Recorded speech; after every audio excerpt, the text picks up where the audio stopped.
This is a production of PBS Charlotte. Tonight on Unspun, meet a true power player in the Queen City. You know him as a winning race team owner, the former owner of the Charlotte Checkers, and one of the people who helped convince the NBA to bring the Hornets to Charlotte.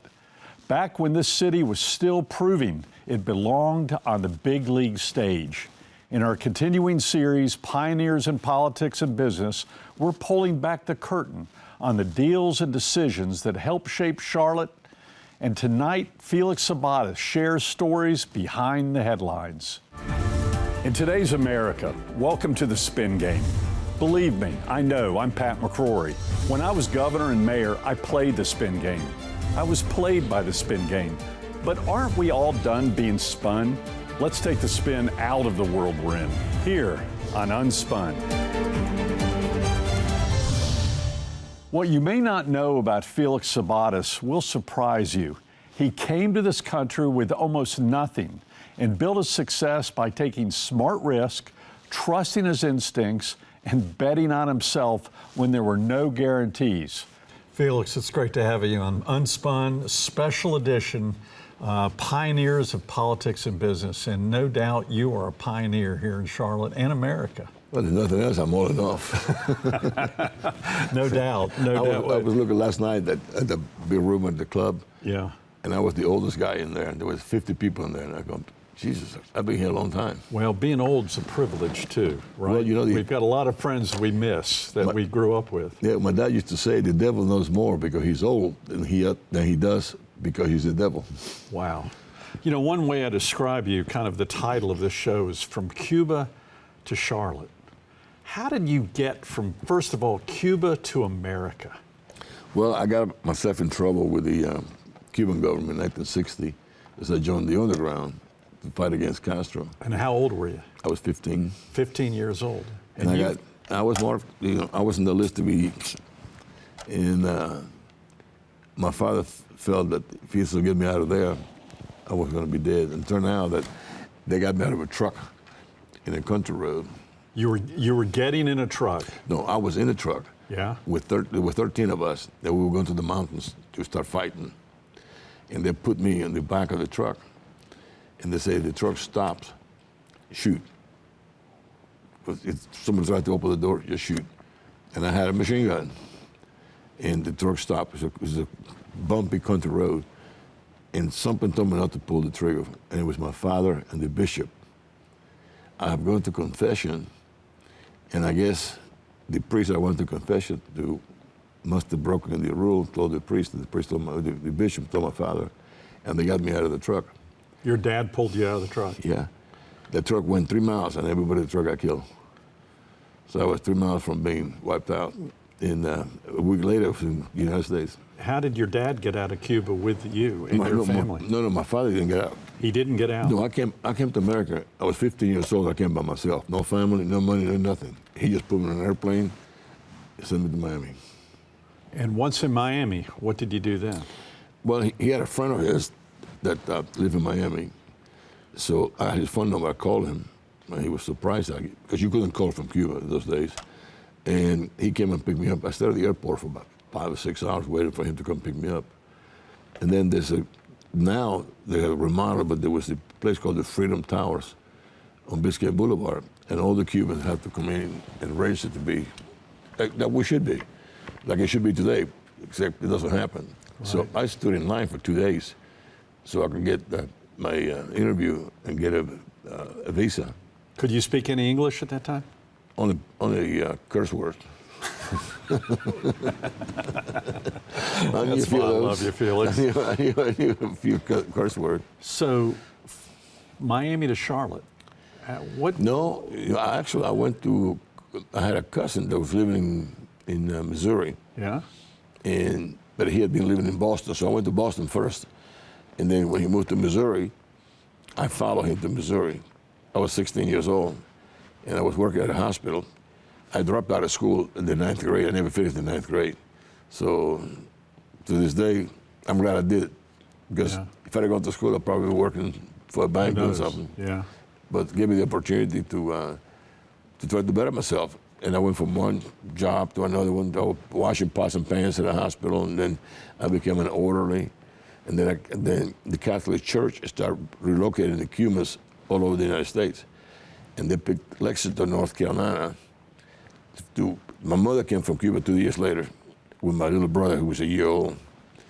And they helped us set up a house in Lexington. And, then This is Lexington, North Carolina? Yeah. Huh. And we were there for about 6, 7 months. I was working at a furniture factory. Yeah. And let me work 2 shifts, 80 cents an hour. Because I was the only one, and we were 7 children. And what year was this? This was 1962. Yeah. And then one morning I woke up, there's a cross burning in the front yard. And I didn't know what the heck it was. And I had this black dude that I worked with. He used to walk by my house every morning, and he picked me up walking, and we would walk to work together. And that morning he didn't show up. And I thought, something's not right around here. Yeah. I did not know that at the time Lexington was the bed of the KKK. Wow. So when I got to work and told them what happened, the supervisor there said to me, I think you better leave. So I came to Charlotte looking for a job and got a job. Then I moved my mother, brothers, and sisters to Charlotte. And then in 1965, my father came from Cuba because he wouldn't let him out. Yeah. And he got the whole family united. And my dad became very successful in America. At one time, he had a chain of jewelry stores and replica stores in Miami. And he established that because he was in different businesses in Cuba, and he had a lot of American friends. And he was able to borrow money and get merchandise and consignment for jewelry. So we opened a store in Miami. And I went down there for a week, and I said, I don't want to go to Miami. I want to stay in Charlotte. And I got a job at City Chevrolet that Rick Hendrick owns today, but he didn't own it back in those days. That was Bruton Smith. No. It was owned by Cecil Glover and Mr. Harris. Wow. Yeah, and I went to work there, and I had a guy that I sold several cars to, and his name was Walter Reich. And I said to him one day, what do you do? He said, well, I have this little distribution company. And I said, I hate selling cars. Why is that? I just hate it. He does being a car salesman, but one step below cemetery plot salesman. No, the thing that we had to do, it's so crazy. Yeah. So I went to work for him, and he gave me West Virginia as my territory. Think about this. This is 1966. Yeah. A Cuban in West Virginia. Wow. Everybody said you're going to fail. Well. And what was his distribution company? When we started, we had manicure sets. We had electric heaters. Yeah. Little 6-transistor radios. Most people don't know what a 6-transistor radio is. Transistor. Yeah. Right. A little square box. You listen to a little AM radio. Yeah, that was it, AM radio. And I became very successful in West Virginia. So he gave me more territory. And then one day he walked into my office and he said, he had a look in his face. I was like, that kind of look. I said, Walter, what's up?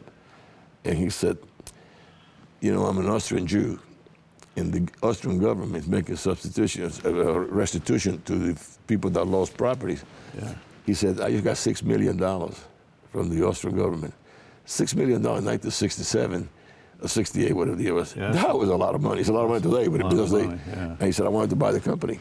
And I said, with what? I don't have any money. He said, I'm going to go to the bank. You're going to borrow the money. I'm going to go sign your note, $250,000, which that was like $5 million not today. And he said, I said, well, what do you have to gain? He said, well, you have grown the company tremendously. So you're going to work hard to try to pay me back. And if you don't pay me back, I take the company back. And that was his thinking. And I got a 5-year loan with North Carolina National Bank, and ended up paying it off in 2 years. So our company took off. So later on in your life, and picking Charlotte, I will brag on you right now. You helped make Charlotte what Charlotte is today. Well, you helped put Charlotte on the map by getting involved in things that no one was even thinking about in Charlotte. NBA. The NBA, for example. I mean, this was back when the New York Times said the only franchise Charlotte will ever get is a McDonald's. Yeah, I remember that. And yet you got together with a guy named George Shinn and Rick Hendrick. And Rick Hendrick and Bihackle, I guess. and put in a bid for a new NBA franchise. But no, when we went to Phoenix, Ben Hacker was not part of the deal. Oh, I didn't know that. No, he wasn't. But I have spoken to him. He told me, says, if you guys get the franchise, I want the television rights. And so it was Rick, Mac Mulvin, and myself sitting in my room, and they said, how are we going to do this? And I said, what do you mean, how are we going to do this? Well, if we get a franchise, how are we going to pay for it? I look at Rick, and Rick look at George, and George looked at me and goes, how much is it going to cost? And he said, probably $25 million. The three of us combined didn't have $25 million. Yeah. So I called Cy at home that night. I said, Cy, you want the television rights? And he said, yeah. I said, but you're going to have to buy it. I said, what do you mean? I said, well, you're going to have to put $10 million. And he went, so what do I get for $10 million? I said, you get the television rights. I said, but let's do something. Get on an airplane and come to Phoenix. So he got on an airplane the next morning, flew to Phoenix before we made the presentation. And he agreed to give us $10 million television rights over 10 years. That's the dumbest mistake we ever made. He was smarter than all of us were. Because all we're looking at is $10 million coming right now. He got the television right for 10 years for $1 million a year. Think about that. Yeah. That was like, But it gave you credibility with Absolutely. the NBA. I mean, you needed that credibility because behind the scenes, if you've told me, you had no money. I had a little money, but But you didn't have the money the NBA owners thought you had. You wore some nice watches to the meeting, I guess, or Yeah. something that made yourself look like you had Yeah, money. but turns out that when we went to New York, after they have called us to say Yeah. you were chosen, Right. we go to New York, and we sat in the commissioner's office. He said the price is $32 million. And we looked at each other, oh my God, another $7 million, where do we Wow. get that from? And Cy wrote the check. So, and you know, it's ironic. You're talking to the mayor, somewhat embarrassed. I lost the Hornets when I was mayor. I know you did. Then later on, did.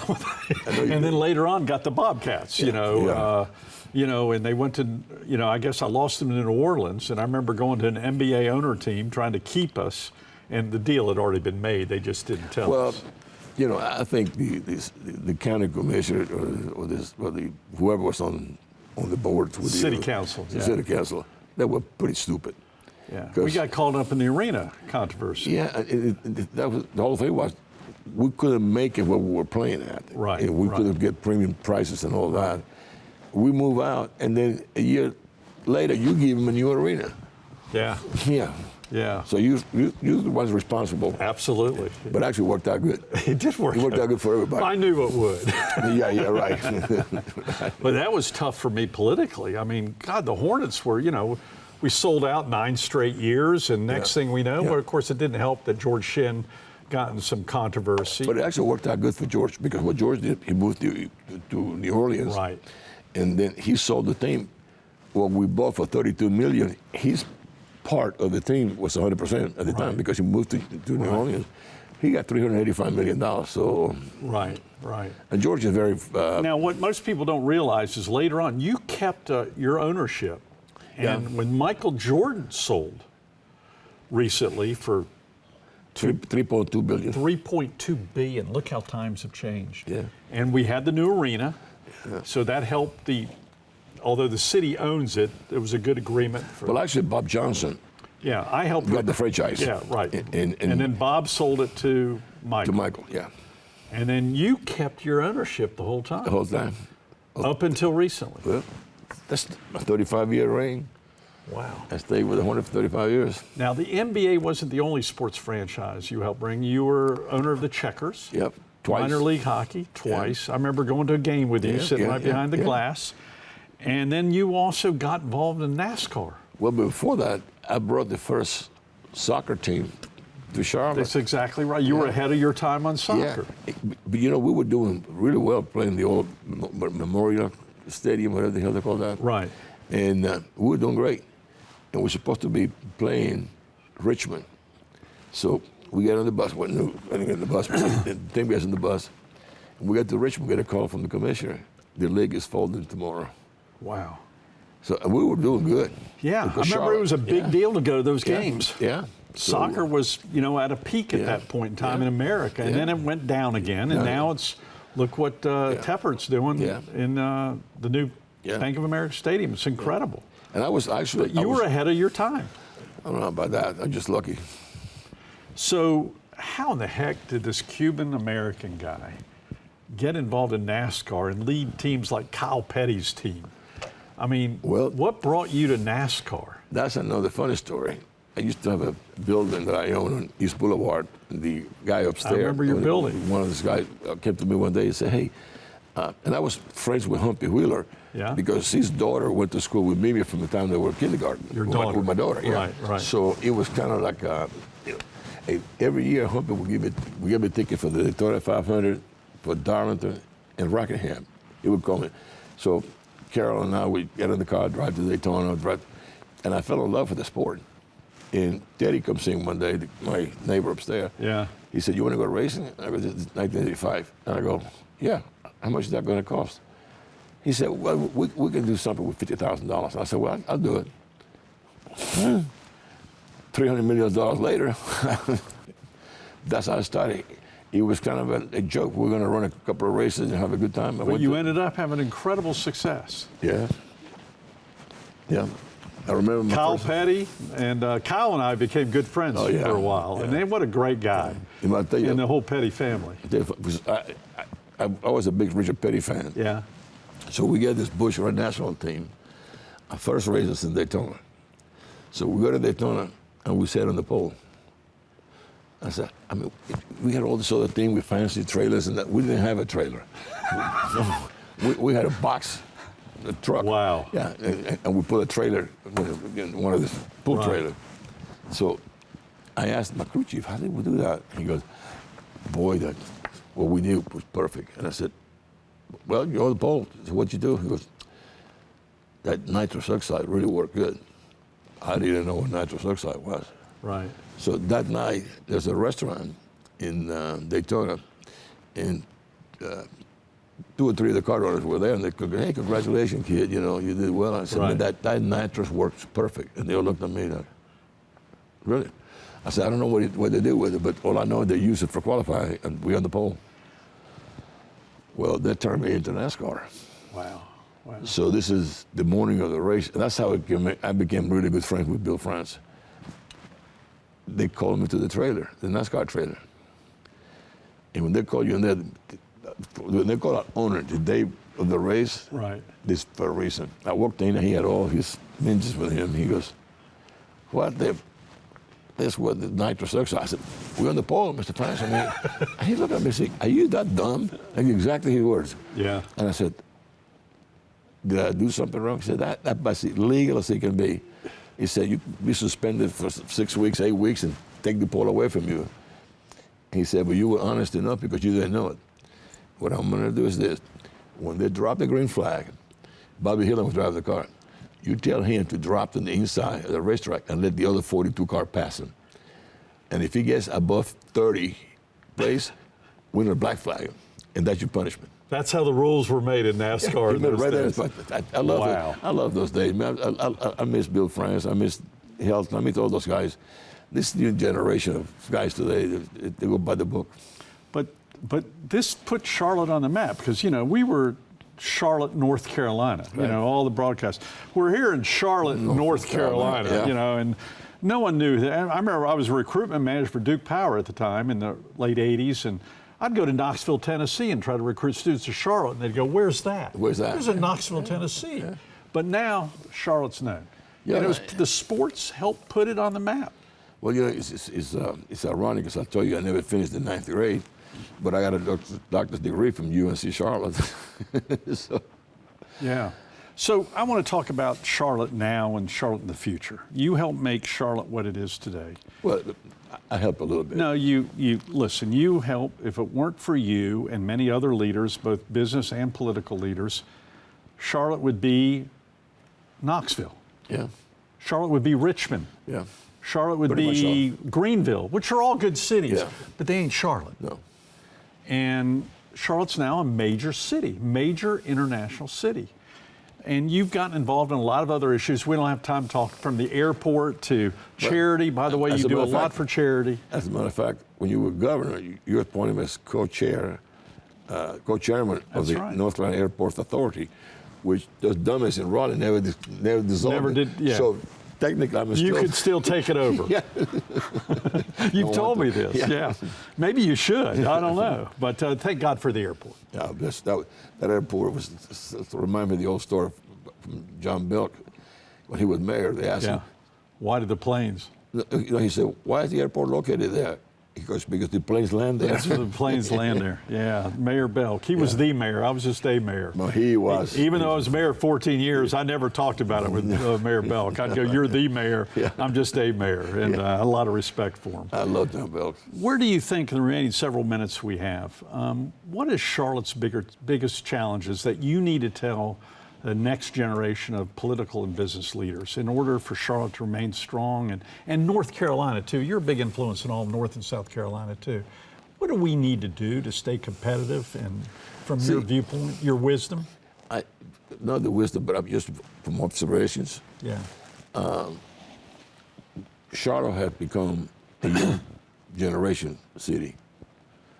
And a lot of them are political misfits, in my opinion. They don't realize how good we have it because somebody in Washington tells them we were doing well. Right. So we need a leader in this community, a Hugh McCall, a John Belk. But those guys were in the problem today that no one wants to stick their neck out. Right. Because they're in business, they're afraid they're going to lose business. Socially is not well accepted. I go to the club at night sometime, and Right. I'm listening to some of this guy talking. I'm going, where did they come from? I mean, Right. We have to fix the swamp in Washington first, Yeah.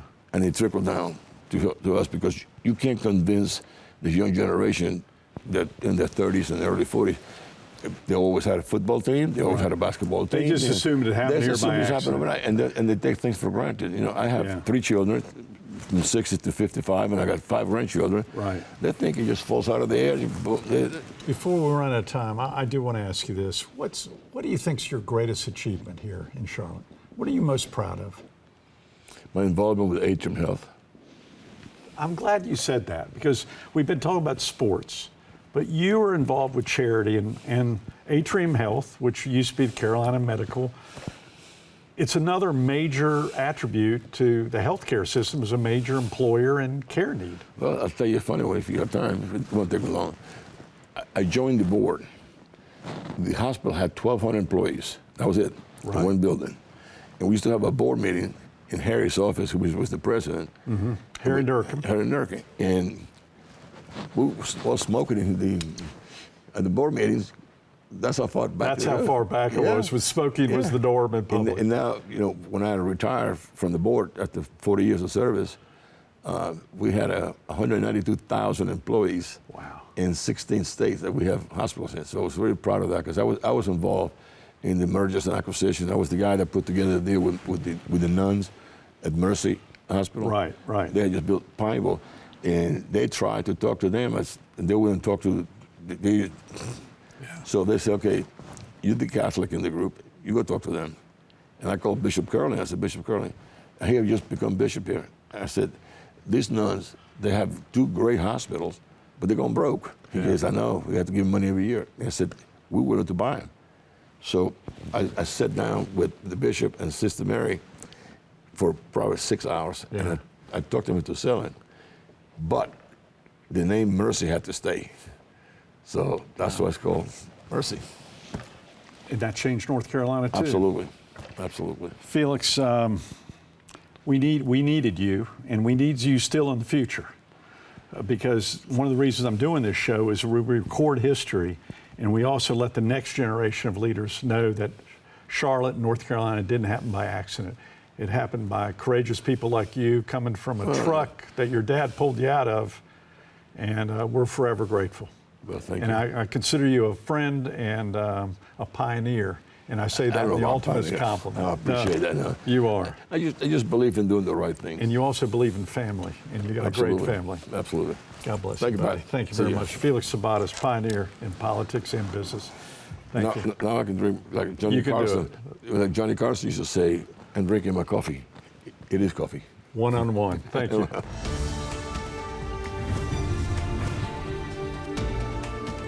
During the national debate on immigration, a lot of attention is focused on enforcement, how it's done, when it happens, and who is responsible. The debate reached an emotional peak recently in Minnesota, where 2 fatal shootings by U.S. Immigration and Customs Enforcement agents sparked protest and a political leadership conflict between a mayor, a governor, and the president. But this conversation about immigration is not new. It's been a part of the American story for generations. Beyond questions of enforcement, the deeper issue is about assimilation. Every wave of new immigrants arrives with different languages, traditions, religions, and skill sets. Historically, every new group has at first felt unfamiliar to those already here.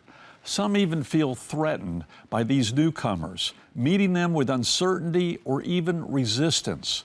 Most of these groups embrace the melting pot ideal, continuing to celebrate the culture from which they came while also integrating into the American society.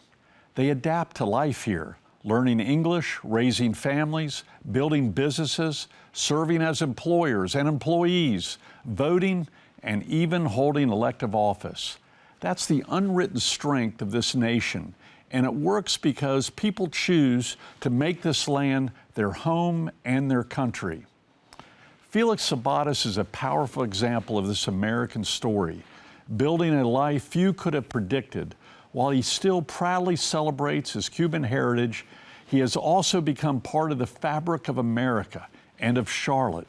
His success reflects the very essence of the American dream, and our community is stronger because he chose to build his life right here.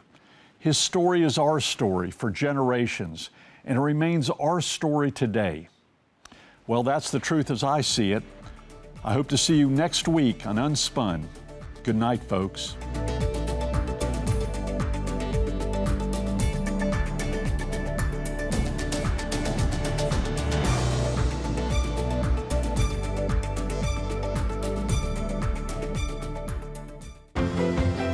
A production of PBS Charlotte.